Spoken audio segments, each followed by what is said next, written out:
이사야 23장 후반부 부분입니다. 갈림길의 사람들, 말씀은 벌거벗은 것 같이 드러나게 한다. 그렇게 하나님 말씀하셨죠.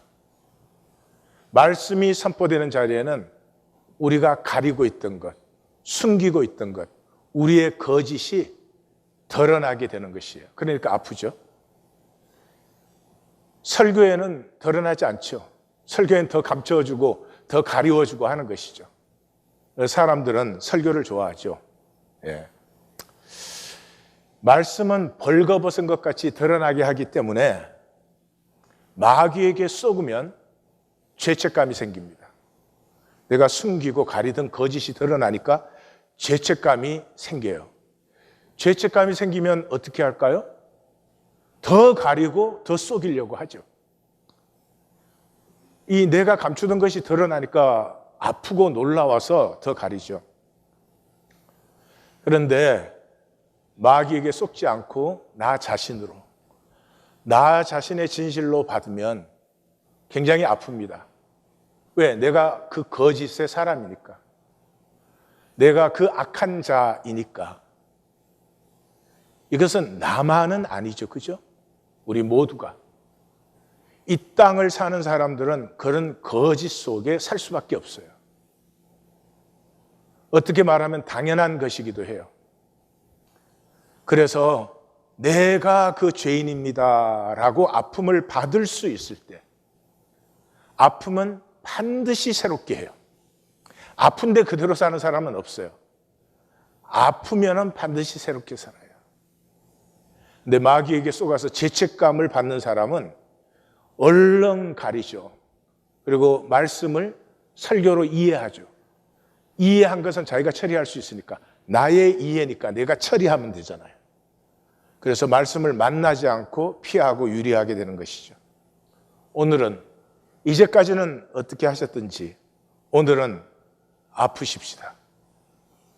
내가 그 거짓의 사람이지. 내가 그 악함을 행하는 자지. 우리 함께 아프십시다. 이 아픔 속에 하나님의 역사가 피어날 수 있기를 원합니다. 이청준 씨는 제가 좋아하는 작가인데 자서전을 쓰십시다 그런 작품이 있어요. 윤지욱이라는 작가가 있어요. 30살인데 자서전을 대신 써주는 작가예요. 이 작품의 이름은 이청준 씨가 상징적으로 만들었다 저는 그렇게 생각해요. 분명히 그럴 거예요. 이름이 지우기잖아요. 지우기. 예, 그러니까 지우기 하는 거죠. 과거를 지우고 그 과거 대신에 번쩍거리는 새 도배질을 해주는 거죠. 멋있는 사람으로. 그래서 피문오라고 하는 이 이름도 피문오인데 이렇게 그냥 발음하면 피문어가 되잖아요. 피문어 이렇게 순간순간 색깔을 이렇게 바꾸는 그 피문어는 굉장히 인기 코미디언이에요. 그래서 돈도 벌고 출세도 했는데 아주 천박한 사람이에요. 그래서 당신의 자서전을 제가 쓸 수가 없습니다. 그러니까 대번에 협박 공갈로 들어오는 그런 사람인데 이 사람은 이제 자기의 생애가 철학도 있고 신념도 있었다. 그냥 사람이나 웃기던 사람이 아니다. 그걸 만들어 달라는 거죠. 예. 그래서 그것을 쓸 수가 없어서 자서전을 제가 쓰지 못하겠습니다라고 편지를 보내는데 그 편지를 들어보십시오. 선생님도 아시다시피 전 그동안 수없이 많은 분들의 자서전과 회고록 같은 책들을 대필해 왔습니다. 그러나 그것은 물론 선생님의 경우에서와 마찬가지로 그 책의 주인공의 삶에 대한 감동이나 구체적인 궤적의 체험 위에서 이루어진 작업은 아니었습니다. 대충 이야기나 조금 듣고 저 혼자 창작을 하다시피 해온 것들이었지요. 그런 식으로 저 혼자 머릿속에서 꾸며 쓴 자서전류의 책들이 아마 지금 당장 기억해낼 수 있는 것만도 10권은 넘을 것입니다. 교육자도 있었고 사업가도 있었고 정치인, 종교인도 있었습니다. 드물긴 했지만 선생님 같은 인기 직업 종사자도 한두 분은 계셨던 걸로 기억됩니다. 그런데 그런 식으로 남의 삶에 대한 이야기를 제 머릿속에서 멋대로 창작해내고 그럴듯하게 분장시켜 나가는 일에만 매달리다 보니 언제부턴지 모르게 제겐 차츰 허망한 생각이 들기 시작하더군요. 이토록 열심히 남의 이야기만 꾸며대고 있는 나라는 인간은 도대체 무엇냐? 아마도 제가 그분들의 이야기를 머릿속에서만 꾸며내려고 하지 않고 간접적으로나마 그리고 얼마쯤이나마 그분들의 값진 삶의 내용을 체험할 수 있었다면 원고지 대필업일망정 그 나름의 보람을 지닐 수 있었겠지요. 하지만 있어 본 일도 없는 삶의 내력을 머릿속에서 이리저리 꾸며내다 보니 저 스스로가 먼저 자신의 일에 공허감 같은 것을 느끼기 시작하게 되었던 것이지요. 남의 자서전을 대신 써주는 일에 회의가 오기 시작했지요. 하기야, 제게 일을 맡겨온 분들 중에 정말로 저를 감동시키고 제 일의 보람 같은 걸 느끼게 할 만한 삶을 살아오신 분이 계셨다 하더라도 그것을 자서전류의 책으로 쓰는 것이 어찌 대피를 용납할 수 있는 일이겠습니까? 자기 일을 자신이 적는데도 사람이란 늘 과거를 미화하고 과장하려는 습성 때문에 기술의 공정성을 잃기 쉽다는 게 자서전 집필의 일반적인 통폐로 지적되고 있는 실정인데 하물며 자기 과거사의 기술 자체를 남의 손에 의지하려는 일부터가 엉터리 없는 기만행위지요. 하지만 이 시대가 원래 그 피난 보따리 같은 자기 알리바이 신앙 시대가 되어 그랬는지 너나 없이 그런 자서전류의 책들을 갖기 좋아하는 사람들이 끊이지 않았고 그 덕분에 저는 이 몇 년 동안 변변치도 못한 필력 하나로 먹고 자는 걱정 하나는 잊고 지낼 만한 세월을 살아오고 있었습니다. 이 피문호 씨의 자서전을 쓸 수 없는 이 지우기는 최상윤이라고 하는 기독교 농촌 지도자, 이 이름도 상징적이에요. 최상윤, 윤이 이어받을 윤이거든, 윤자가 있거든요. 그러니까 최상의 삶을 이어받게 하는. 그래서 이분의 삶은 정말 신념의 외골수로 사신 분이에요. 확고한 그 원칙을 따라서 일사불란하게 살아왔어요. 근데 그분을 만나서 그 삶을 보면서 무언가가 마비된 것 같은, 무감각한 것 같은, 사람이라면 어떤 기본적으로 맛있는 것도 먹고 싶고, 즐거움도 누리고 싶고 그런 게 있을 수밖에 없죠. 그걸 과다하게 하면 죄겠지만은 그걸 뭐 정죄할 건 아니잖아요. 근데 그런 것조차도 없어요. 전혀 낭비가 없고 회의도 후회도 없어요. 삶에 돌아보시면 혹시 회의가 되는 것이 있습니까? 그런 것은 있을 수가 없습니다. 그러니까 그 삶에서 느껴지는 것은 왠지 모를 가식, 억지로 만든 삶 뿐만 아니라 이 사람이 원하는 자서전은 동상, 영원히 똑같이 서 있을 동상을 원하는 그런 느낌을 받아서 결국은 뭐 소설에서는 거절은 하지 않고 끝나는데 쓸 수 없어지는 그런 모습을 볼 수 있어요.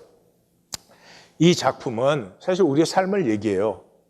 진정한 자서전이라면 참회의 용기가 있어야 돼요. 그리고 삶을 그대로 제물로 드리는, 다시 말해서 한평생을 살았기 때문에 나의 수많은 잘못과 죄와 부족도 그대로, 나에게서 잘한 것이나 의가 있으면 그것도 그대로, 그래서 읽는 사람들에게 양분이 되는, 영양분이 되는, 잘못한 것은 그렇지, 삶은 저런 늪에 빠질 수도 있는 것이지, 나에게도 그런 점이 있지, 내가 그것을 조심해야지, 뭐 이런, 또 따를 만한 것이 있다면 나도 어려울 때 더욱더 마음을 다지고 뭐 이렇게 삶 자체를 그대로 산 제물로 독자들 앞에 드리는 것이 진정한 자서전이죠. 그러니까 이것은, 그런 자서전을 쓴다는 것은 자신을 있는 그대로, 나의 나됨을 그대로 사랑하는 용기가 있는 것이죠. 그 용기는 자기 용기가 아니죠. 은혜를 의뢰해서, 이 혈육으로 현상을 살아가면 무수한 부족과 거짓과 죄가 있을 수밖에, 당연히 있을 수밖에 없죠. 그럼에도 불구하고 나를 보내신 하나님이 그 나의 연약함을 끌어안는 은혜를 의뢰하면서 나오는 내가 내 자신일 수 있는 용기죠. 그런데 거짓 자서전은 뭐예요? 과거는 무저갱에 집어넣어요. 내 잘못, 내 죄, 내 악한 것은 아무도 봐서는 안 돼. 그리고 내일은 흙으로 만들어내요. 이건 자신을 말살시킨 거죠. 그렇게 살아온 평생을 자기가 말살시켜버린 거죠. 자신과의 화해가 일어나지 못했죠. 자신의 용납이 결코 있을 수 없는 삶. 영원한 자기 단절의 삶. 이청준 씨는 사실은 성경적인 구원을 얘기하고 있어요. 모든 삶은, 그러므로 모든 사람은 구원의 대상이에요. 구원은 자격으로 받는 것이 아니고 은혜죠. 하나님께서 창조해서 이 땅에 보내셨기 때문에 하나님 다 구원하고 싶어하고 다 구원하려고 하십니다. 누구든지 주의 이름을 부르는 자는 구원을 받으리라. 원함만 있으면, 원하는 자는 누구든지 구원하십니다. 그런데 원함이 있다는 말은 욕심이 아니다 그 말이죠. 욕심의 사람은 희생도 헌신도 자기 손에는 아무것도 없어요.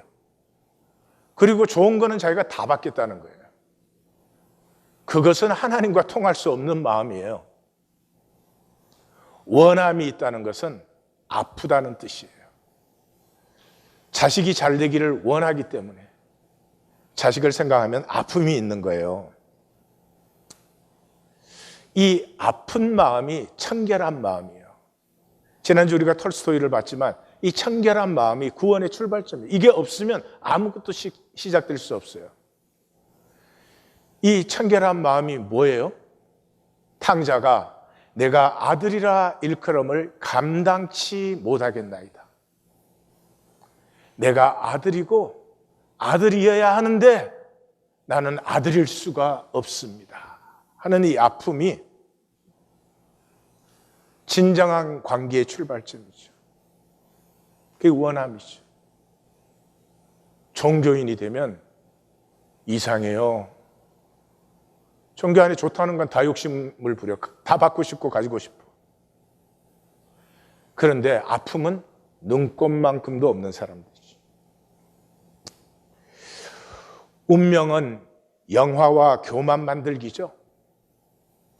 영화로워가지고 사람들 앞에서 내가 잘날 때, 사람들이 나를 잘났다고 볼 때, 그게 미친 우리들. 나를 용납하고 나와 화해하고 부족했든 잘났든 나를 살면서 내가 잘하고 가꾸어 나가는 것을 모르고 그저 거짓 구원을 붙들고 보이는 나에 미쳐버린 이 경륜을 패하는 사람들. 구원은 무엇이 되거나 이루거나 하는 것이 아닙니다. 그냥 나 되면 되는 거예요. 한없이 부족해도 괜찮아요. 부족하면 구원 못 받는다. 있어요? 아니요. 온 우주를 보세요. 모든 것은 그냥 그대로예요. 작은 나무가 불평하는 거 봤어요? 자기는 크지 않다고? 예. 코스모스가 장미한테 열등의식 느끼는 거 보셨어요? 각자의 아름다움이고 각자의 신비예요. 가짜에 광분하는 세상에서 예수님은 구원은 어린아이 같아지는 것이다. 아이들이 놀 때 그냥 자기 자신이죠. 그 노는데 잘난 척하는 애가 있겠어요? 악이 거짓이고 거짓이 악인데 이 악과 거짓의 근원은 그냥 내가 만든 나 지키기예요. 이 보이는 나. 이 보이는 나에 안절부절해요. 어디를 가든지 나는 이렇게 처져서는 안 돼. 어디를 가든지 나는 자랑할 게 있어야 돼. 막 떳떳해야 되고, 뭐 사람들 앞에 큰 소리 칠 것이 있어야 돼. 사람다움을 잃어버린 사람들. 이 우주 만물에서 모든 것은 그냥 그 자신이에요. 꽃이든 나무든 벌레든 곤충이든. 사람만이 이 거짓 나에 사로잡혀서 사람다움을 잃어버리고 막 그 이상한 욕심과 막 그 드글드글 끓는 것들을 속에 품고 겉으로는 막 멀쩡한 척 괜찮은 척, 그리고도 그 삶을 열심히 살아요. 얼마나 비참한지 몰라요. 얼마나 내 인생을 내가 스스로 버리는 것인 줄조차도 모르고 거기에 종신토록 땀 흘려 수고하는 것이죠. 오늘 본문은 경륜을 모르는 파멸의 운명. 운명은 내 조건과 상황이 운명이죠. 그래서 그 운명의 쳇바퀴만 돌아요. 막 열심히 돌면 운명의 그 조건과 상황이 나아진다고 생각을 해요. 운명을 살기 때문에 하나님이 터치를 하세요. 깨어나야 되니까 하나님이 터치를 해요. 운명에 미친 듯이 살면 하나님이 터치를 하신다고요. 약간의 괴로움과 어려움이 생겨요. 들어도 70년 동안의 어려움이 생겼어요. 근데 그 하나님의 터치에서 깨어나면 좋잖아요. 나는 운명이 아니고 내 안에서부터, 내 안에 있는 하나님의 형상에서 피어나는 경륜이라는 것을. 이 말씀은 므낫세 시대에 선포된 말씀이죠. 므낫세를 하나님이 터치하셨죠. 세상의 왕이 포로로 적국에 잡혀갔다 오니까, 그런데도 제스처만 바뀌어요. 종교인들은 늘 은혜를 받아요. 약간의 생각과 제스처가 바뀌어요. 결코 멸망의 자신을, 운명의 끝은 멸망이잖아요. 쓰러지는 것이니까. 멸망의 자기를 돌이키지 않고 제스처만 바꾸는 이 이상한 사람들. 우리는 운명을 위해서 몸과 마음을 다 바쳐요. 그리고 결국은 운명으로 멸망해요. 운명은 다 끝나는 것이니까. 바벨론을 보라, 백성이 없어졌고 땅은 황무하게 되었다. 다시스의 베드라, 너희는 슬피 부르짖으라. 너희의 견고한 성이 파괴되었느니라. 바벨론 멸망이 출발점이 되어가지고 가나안 전체가 멸망되었고 이제 두로와 시돈과 애굽까지 멸망을 했어요. 그날부터 두로는 70년 동안 잊어버린 바가 되었다가, 그 당시는 뭐 평균 수명이 30대도 안 됐지만은 이 왕은 70씩 사는 걸 보면은 사람의 연한이 70년이다 하는 건 다 생각을 했던 것 같아요. 또한 이것은 안식년 7년이 10번 반복인 것이니까 완전한 회복의 시간이죠. 성경은 7과 10을 다 완전의 의미로 써요. 7은 질적인 면에서 fulfilled, 10은 completion, 이 양적인 면에서. 그래서 70은 양적으로 질적으로 충분한 시간을 두로에게 줬어요. 그런데 664년에 바알 1세가 반란을 일으키고 663년에 아수르바니팔이 멤피스를, 애굽을 멸망을 시키고 올라오면서 662년에 두로와 시돈을 멸망시켰어요. 그 아수르도 정확하게 50년 후에 멸망을 해요. 왜냐 그러면 하나님께서 가나안 문명을 새롭게 하고 계세요. 악이 너무나 많이 쌓여가지고 이 사회를 계속 유지하면 악을 행하면서도 악인 줄 모르게 돼요. 악의 수위는 높아졌는데 이 악과 의의 인간 여러분이 생각하는 레벨은 저 밑에 있으니까, 그래서 이 소왕국 시대를 끝내버리고 제국 시대가 들어와요. 제국 시대는 엄청나게 악한 시대고, 그 악한 시대를 뭘로 견뎌요? 소비로 견뎌요. 지금 우리처럼 소비로. 사람의 마음이 더 어떻게 메마르고 강팍하고 조금도 사랑이 없고 가족 간에조차도 하나됨이 없고 이런 시대가 들어오는데도 그게 죄와 악인 것을 몰라요. 소비만 잘할 수 있으면, 소비만 더 비싼 것을 소비할 수 있으면 문제없어요. 행복한 거예요. 그래서 소왕국 시대를 끝나고 악의 수위 레벨 자체가 높을 수밖에 없는 제국 시대를 하나님이 도래시키고 있어요. 그런데 이 620년에서 605년 사이에 애굽이 회복되기 시작하거든요. 애굽이 회복되려면 곡물을 수출해야죠. 그러니까 두로가 이어서 같이 회복이 되면서 70년이 지나게 되는 것이죠. 70년 후 두로는 기생의 노래같이 될 것이며 잊혀진 음녀 같아서 수금을 가지고 성읍에 돌아다니면서 기묘한 곡조로 많은 노래로 너를 다시 기억하게 하리라. 두로가 다시 기억되는 건 뭐예요? 두로가 다시 무역을 하는 거죠. 온 세계 무역을 장악하는 거죠. 두로를 사람들이 다 기억해요. 근데 이번에는 그냥이 아니야. 기묘한 곡조로 많은 노래를 불러요. 70년 전에는 뭐 곡물이나 갖고 다니고 이쪽 물산 가지고 저쪽 가고 했지만 70년 후에는 벌써 명품이 생겨가지고 헤르메스를 나르고 루이비통을 나르고 70년 동안에 중심의 진실을 가꾸었더라고요. 얼마나 아름다운 생명의 노래를 부를 수가 있는데 70년 동안에 좌절된 운명의 한만 씻고 있다가 찬스가 오니까 이제는 음녀의 기생의 기묘한 노래를 부르기 시작하는 것이죠. 하나님은 가나안의 새 시대를 열 수밖에 없어요. 이제는 악을 악이라고 생각하지 않는 시대가 된 거죠.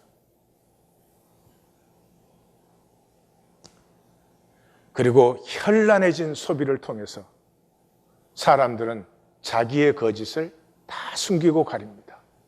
소비만 더 할 수 있으면, 소비만 남보다 잘할 수 있으면 그게 잘난 거니까.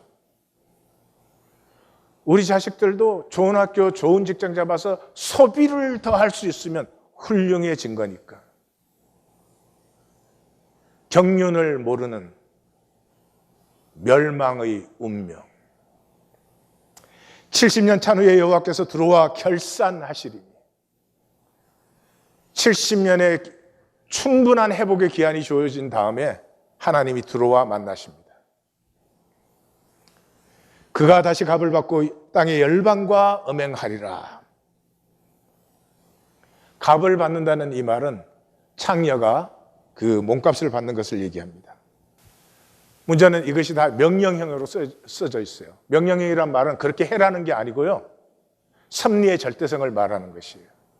이 70년 후에 너가 돌이켜 너의 본질을 회복하면 그것이 너의 생명이 될 것이고 여전히 운명의 영화와 교만이나 추구하고 있다면 그것이 너의 멸망이 된다 하는 섭리의 절대성을 명령문으로 선포하는 것이죠. 하늘의 경륜을 모르는 두로는 땅의 천박한 길로 나아갑니다. 선지자가 이것을 유다에 선포하고 있으니 경륜을 아는 너희는 돌이켜야 된다. 이게 하나님의 가슴이죠. 그래서 마지막 절에 선지적 선언이 나오죠. 운명의 이권은 간직하거나 쌓아두는 게 아니고 내가 이 땅에 태어났는데 좋은 조건에 태어나고 좋은 은사를 많이 받고 능력이 있어서 내가 많은 이권을 차지했다면 그 내가 간직하고 쌓아두면 그게 무슨 소용이 있어요. 내 이권이 많아진 것으로 많은 사람과 나누고 많은 사람과 함께 행복해지고 많은 사람에게 섬김과 도움이 될 때 내 존재의 가치가 되는 거 아니에요? 간직하거나 쌓아두는 것이 아니라 여호와께 거룩하게 돌리라. 하나님 돈 필요 없죠. 뭐 하라는 거예요? 너에게 운명의 이권이 있는 만큼 함께 나누어 마귀가 아무리 우리가 단절되어 있다고 속여도 너희가 어떻게 단절될 수 있겠느냐? 단절된 풀 한 퐁이가 있겠느냐? 단절된 꽃 한 송이가 있을 수가 있느냐? 너희는 여호와 앞에서 더불어 먹고 함께 나누면서 생명을 피우는 자가 되어라. 절대로 운명의 종노릇하지 말아라.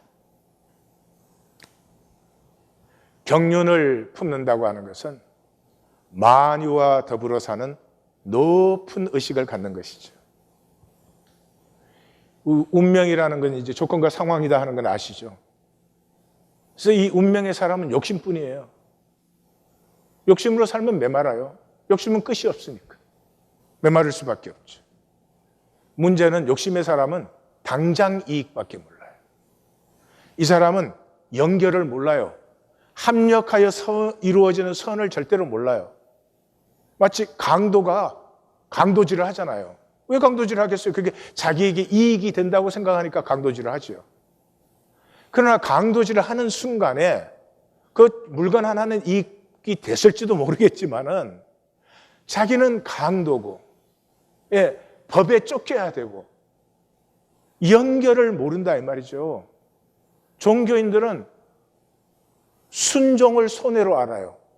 그러니까 어떻게 하든지 순종을 미니멈으로 하려고 그래요. 당장 이익밖에 못 보니까. 그러나 순종으로 말미암아서 이루어지는 합력하여 선은 다 갖다 버려요. 그러니까 정신토록 땀 흘려 수고하고 거두지 못해요. 당장은 분명히 이익을 항상 챙겼는데 한 10년 살고 나서 보니까 내 삶에 하나님 안에 10년을 살았으면 복이 얼마나 깊고 풍성해야 되겠어요. 그건 저희가 다 패하는 거죠. 경륜, 하나님의 하나 되게 하심, 하나님 안의 통을 모르고 못 누려요. 점점 심해지고 있죠. 우리 토양에는 식물이 자라고 여기에 무수한 미생물들이 있어요.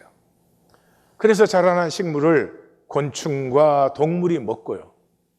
그 다음에 그 곤충과 동물은 식물의 번식을 돕고, 그 다음에 배설물과 죽으면 시신을 땅에 돌려줘서 이 토양이 순환되게 해요. 요즘은 어벤져스 시리즈가 많잖아요.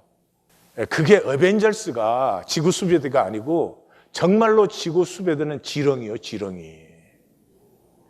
지렁이는 땅에 인간이 만들어내는 유기물을 다 흡수해가지고 그것을 분해해서 다시 영양분으로 바꿔요. 그래서 땅의 기름짐을 유지하죠. 이 토양은 햇빛만 빼고 모든 양분이 그게 다 들어있어요. 그래서 우리는 땅이 모체예요. 흙으로 사람을 지으시고, 흙이 건강하면 사람은 건강하게 되어 있어요. 그런데 이게 화학 비료 막 준다 이 말이에요. 화학 비료는 주는 순간에 그 애는 그 작물이 확 번성합니다. 그렇지만은 그 유기물은 분해가 안 돼요. 그러니까 몇 년만 방구복하면 땅이 산성화돼 가지고 죽어버려요. 기무라 아키노리의 기적의 사과에서 그 자연농법으로 농사했다가 결국은 망해가지고 자살하려고 산에 올라갔는데 그 앞에 거대한 상수리 나무가 거대한 사과나무로 보이는 거예요. 깜짝 놀라서 그 뿌리 밑을 막 팠더니 지렁이, 군뱅이 막 온갖 것이 다 나오는 완전한 생태계가 그 나무 밑에 있는 거예요. 그러니까 비료 안 줘도 뭐 해충약 안 뿌려줘도 저렇게 싱싱하게 열매를 맺는 거예요. 그래서 막 달려와서 자기 가수원 그 사과 뿌리를 긁었더니 지렁이, 군뱅이 한 마리도 안 나오고 그 사과 나무들은 허옇게 썩어버린 비료의 힘으로 사과를 맺고 있는 것이지 땅의 영양분을 다 상실한. 그래서 지금 사과는 옛날 농약 주기 전에 사과의 영양의 10분의 1이 안 돼요.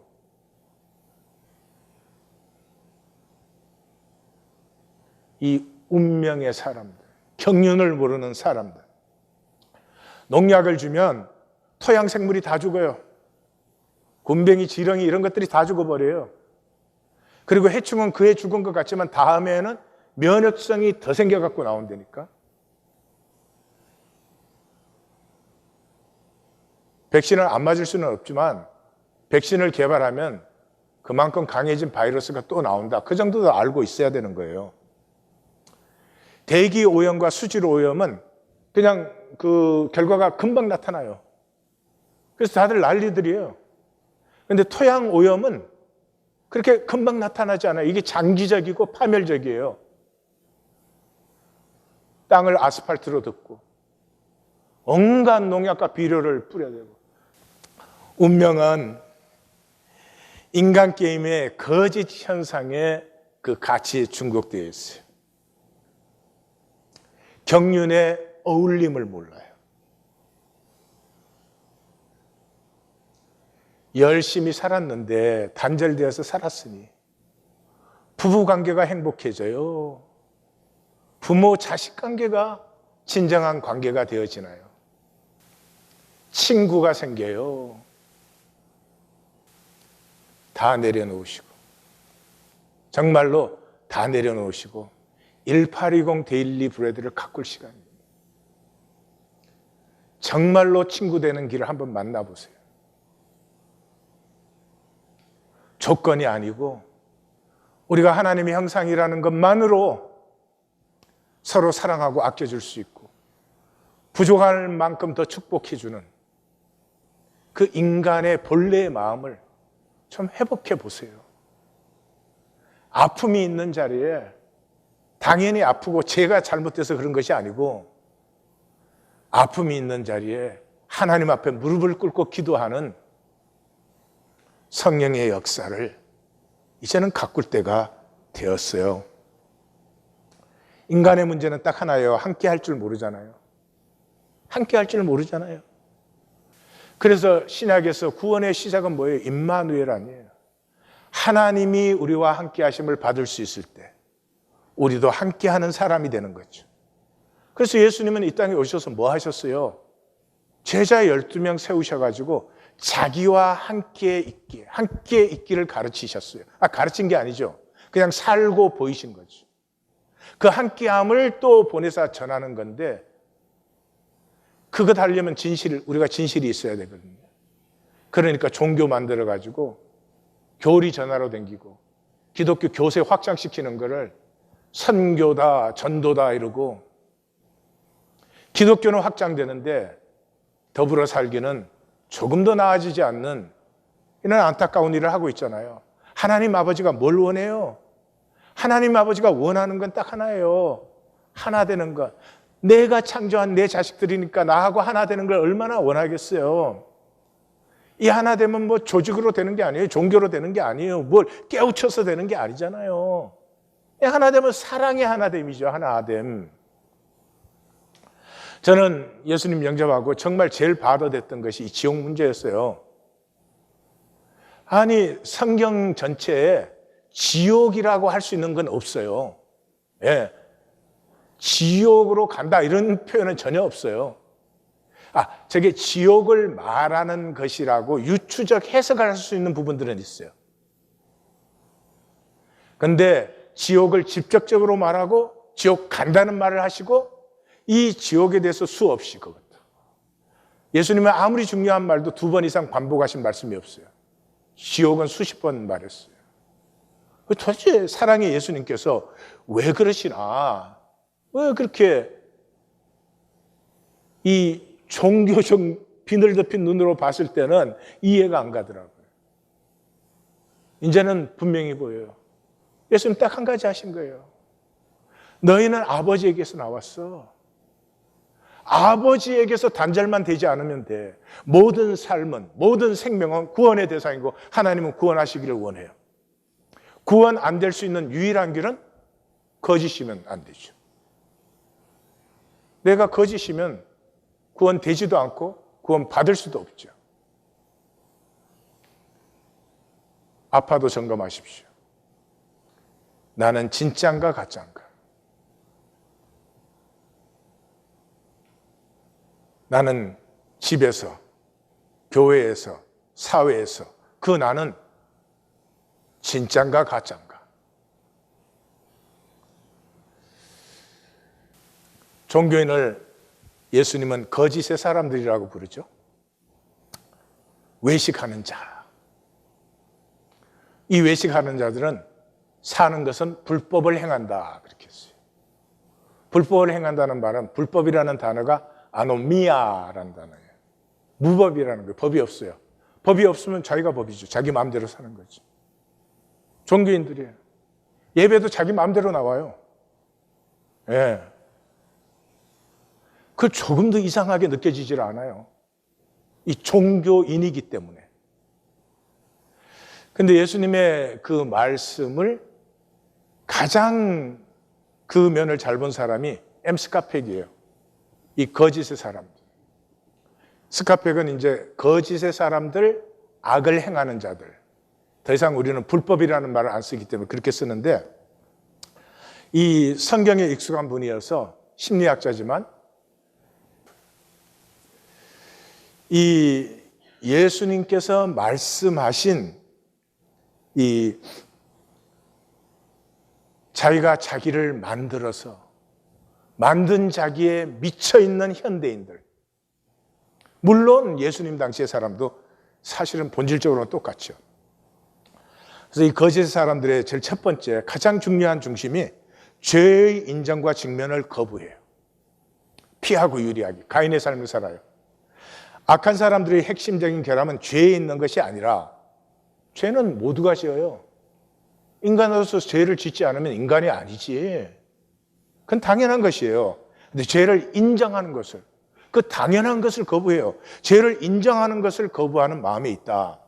악한 사람들은 투사와 희생양 찾기, 책임 전가를 통하여 자신들의 고통을 남에게 떠넘김으로써 스스로의 죄책감과 고통을 깨끗이 거부한다.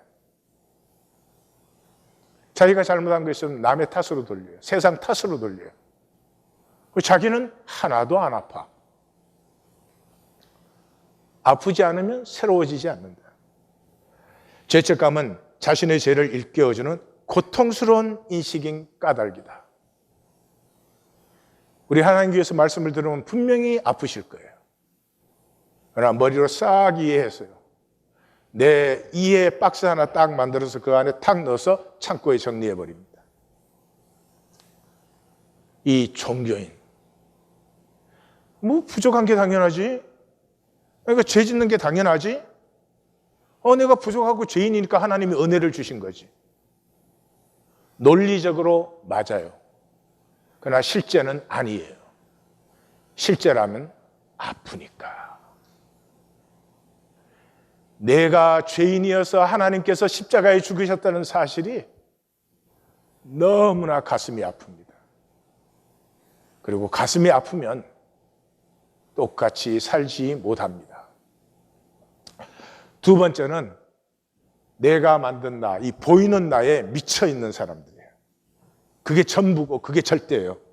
자신을 미워할 줄 모르는 것, 자신을 거스르지 못하는 것, 그것이야말로 악의 뿌리요 핵심적인 죄이다. 자신의 자아상을 완전하게 지켜야 되는 생각만 꽉 차서 거짓의 여부보다 자기 보호, 자기 변명, 자기 정당화만이 중요하다.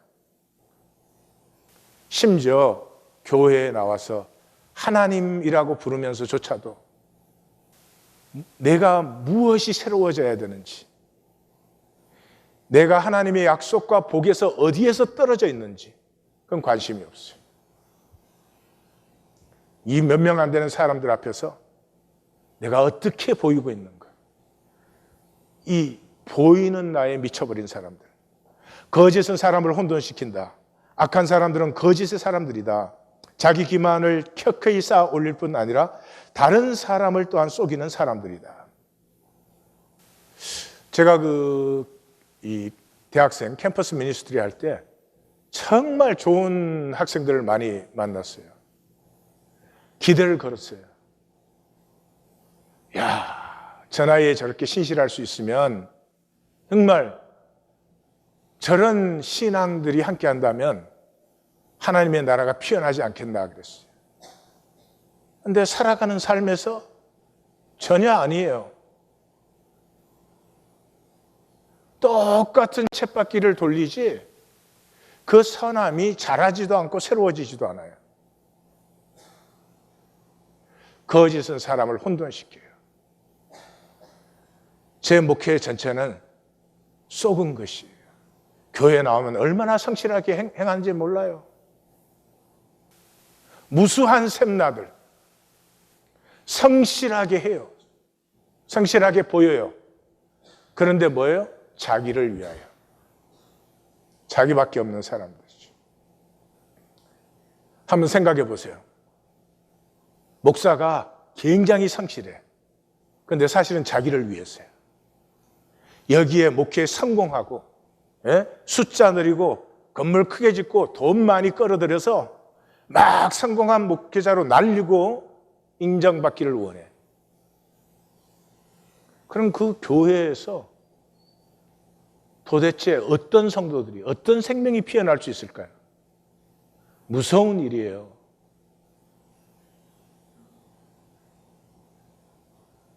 목회자든 성도든 하나님에게 부르심을 받았습니까? 좀 진리의 자존감을 가지세요. 이 썩어질, 쓰러질 현상 속에서 하나님께서 내 이름을 불렀다는 것에 자존심을 좀 가지라고요. 세상 인정에 목말라가지고 그거 그냥 인정받아내려고 그러지 말고 좀 하나님 안에서 내 길을 뚜벅뚜벅 걸어보는 그런 최소한의 자존감은 가져야죠. 세 번째, 결코 선택하지 않아요. 돌이키지 않는다는 말이에요. 악인의 주요 특징은 그들이 선택의 갈림길에 서게 될 때에 깨어나서 바라보지 않는 것이다. 인생이 자신에게 질문을 던져와도 그것을 알아차리기를 피한다. 결국 잘못된 길에 들어서 있다는 사실조차 인정하기 어려워지고 맨 처음 잘못 들어섰던 지점으로 되돌아가야 함을 인정하기 어려워 잘못된 자리를 거짓으로 정당화하는데 인생의 모든 에너지를 다 낭비해버려요. 말씀 만나면 알 수 있잖아요. 내 신앙의 출발이 잘못되었었구나. 내가 복을 받고 싶어서, 내 이익을 채우고 싶어서. 그걸 잘못이에요? 그걸 하나님이 정죄하지 않아요. 하나님의 창조의 원리가 새 하늘과 새 땅이에요. 그냥 처음 창조된 것을 잘 개발해서 완성되는 것이 아니라 탕자처럼 절망에 부딪힌 자리에서 깨어진 새로움에서 진정한 하나님의 새로움이 피어나는 것이죠. 그런데 내가 잘못된 길에 서 있는데, 잘못된 삶의 자리에 있는데 그게 깨어져야 되는데 그걸 괜찮은 척하고 그거를 유지하고 사람들에게 보이는데 그 멸망의 길에, 첫 창조는 멸망으로 끝나는 거예요. 깨어져야 되는 것이에요. 그걸 지키느라고 플라스틱 같은 생명성이 하나도 없는, 멋도 없고 맛도 없고 행복도 없는 그 삶을 그냥 누더기처럼 기어갖고 사람들에게 보이려고, 나의 진실을 직면하는 아픔을 피하는데 올인된 사람들. 예수님과 엠스카펙은 결정적으로 여기에서 완전히 하나가 됩니다. 이 거짓의 사람들은 제일 좋아하는 데가 교회입니다. 종교를 정말로 좋아합니다. 악한 사람들이 가장 좋아하는 장소는 교회다. 종교가 보장하는 위장과 은폐 속의 숨기를 좋아한다. 다 그래요. 나는 죄인입니다. 그래요. 그러나 죄인이라는 아픔은 아무도 안 느껴요. 그 죄인이기 때문에 하나님이 은혜로 구원하셨다. 그 은혜로 구원해서 나 어려워졌어. 그럼 새로워질 게 뭐 있어요? No wonder 종교인들은 결코 새로워지지 않습니다. 나의 죄와 잘못은 그것이 타인에게 아픔을 주었어도 나의 부족과 연약함을 사랑하는 은폐로 정당화시킵니다. 잘못해놓고 이래요. 그게 섭리인가 봐 이래요. 자기 아내와 아이들은 엄청난 고통을 받고 있는데 그 남편이 그러더라고요. 그게 섭리인가 봐요. 아니, 섭리이라도 자기는 그렇게 말해서는 안 되지. 자기 때문에 아픔을 당하고 있는데. 그것도 신앙의 계급장을 한 10켜나 올려붙인 사람이 그런 얘기를 하더라고요. 항상 옳고 예의 바른 태도를 보이지만 모든 관심은 내가 옳고 인정받으며 이익 계산뿐인 자기밖에, 이 보이는 나밖에 없는 사람들. 불쌍해요. 하나님의 길, 하나님의 뜻에는 관심이 전혀 없어요. 사실은 순종의 중심이 없어요. 나밖에 없어요. 여러분, 그게 복이 되겠습니까? 이 하나님 안에 하나인 우주고 만물인데 나밖에 없는 것이 복이 되겠느냐 이 말이에요. 이렇게 종교인이 되면 어리석어요. 그래서 괜찮은 사람들이 종교인만 되면 이상해져요. 죄를 부인해요. 은혜를 죄의 직면 회피 기제로 사용해요. 나는 부족하고 연약하니까 하나님이 나를 은혜로 구원하셨다 이래요. 근데 그 하나님의 죽으심 깨어짐의 아픔은 요만큼도 안 느껴요. 정당화 합리화에 하나님까지 이용해요. 아까 그분처럼 섭리인가 봐요. 참 동성적인 이기성이에요. 헌신과 희생을 안 하는 건 물론이고 기본적인 의무도 행하지 않으면서 자기가 교회 출석한다는 것 때문에 모든 권리를 다 주장해요. 자기한테 싫은 건 그냥 이 교회는 해서는 안 돼. 놀라운 것은 그런 분들을 이렇게 가만 보면은 참 괜찮아요. 저분이 집이나 사회에서는 그런 일을 할 일이 없어요. 근데 종교 안에만 들어오면 은혜 그래가지고 은혜 배려져요. 멀쩡한 사람들이 종교 안에만 들어오면 배려져요. 치명적인 이기성. 원하는 건 세상 영화와 교만을 원해요. 그러면서 주여 주여 해요. 이 종교인 아니면 이런 일을 하겠어요? 예?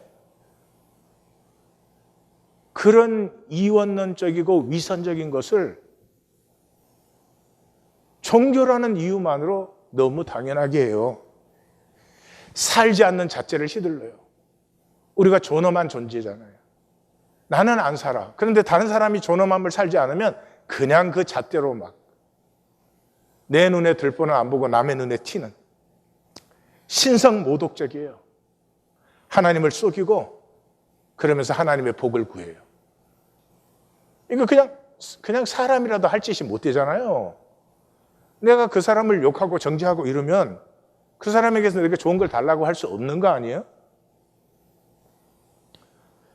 하나님 순종의 뜻이 조금도 없으면서, 왜냐하면 종교인은 순종을 손해로 봐요.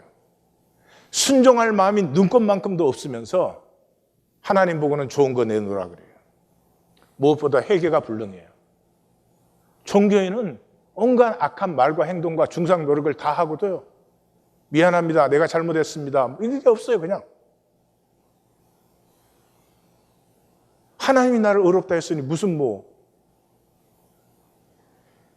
그래서 예수님은 종교인보다 창기와 세리가 먼저 천국에 들어간다 그러신 거예요. 제가 시작할 때 그렇게 말씀드렸죠. 오늘 말씀은 우리를 벌거벗은 것처럼 드러나게 합니다. 마귀에게 쏘면 죄책감으로 받아가지고 그거 더 숨기려고 하는 것이고, 아니면 진실한 내 자신으로 받아서 내가 그 거짓의 사람이지, 내가 그 악한 자지, 하나님 긍휼을 베풀어 주옵소서. 이게 입술이 아니고요, 가슴 깨어지는 아픔으로 긍휼을 구할 때 하나님의 긍휼이 부어질 뿐만 아니라 비로소 우리에게 새 시간이 시작되는 것입니다. 종교는 하나님의 섭리예요. 이렇게 아픈 종교를 허락하신 것이 하나님의 섭리예요. 자원함 하나 때문에. 이 사랑의 하나 되면 자원함이 없으면 소용없잖아요. 하나님하고 하나 돼야 내가 복 받으니까, 하나님하고 하나 돼야 내가 지옥 안 가니까, 그래서 하나 된 그 하나 되면 하나됨이 아니죠. 그래서 이 섭리인 종교는 첫째로 안 믿기 위한 기제예요. 하나님 믿으면 하나님 믿고 그냥 살지. 하나님 믿고 살면 되는 거지. 무슨 이런 조직을 만들고 체계를 만들고 여기에 직분을 만들고 무슨 이런 예배 의식을 만들고 이런 짓을 왜 해요? 안 믿기 위해서 종교를 만든 것이죠. 왜? 하나님을 알면은, 하나님을 믿으면 하나님을 알고 사귀고 하나가 되잖아요. 하나님 알면 순종할 수밖에 없어요. 근데 순종 싫거든요. 내 마음대로 하고 싶지. 하나님 사귀면 나의 원이 하나님의 원에 종속되게 돼 있어요. 하나님이 아름다우시기 때문에. 근데 내가 원하는 거 결코 놓고 싶지 않거든요. 하나님 믿으면 하나님과 하나가 돼요. 하나 된다는 말이 뭔 말이에요? 보이는 나는 끝나버리는 거예요. 이거 지키려고 내 모든 걸 다 했는데. 그래서 이 세상에 태어난 것 자체에 모든 혈육은 거짓이에요.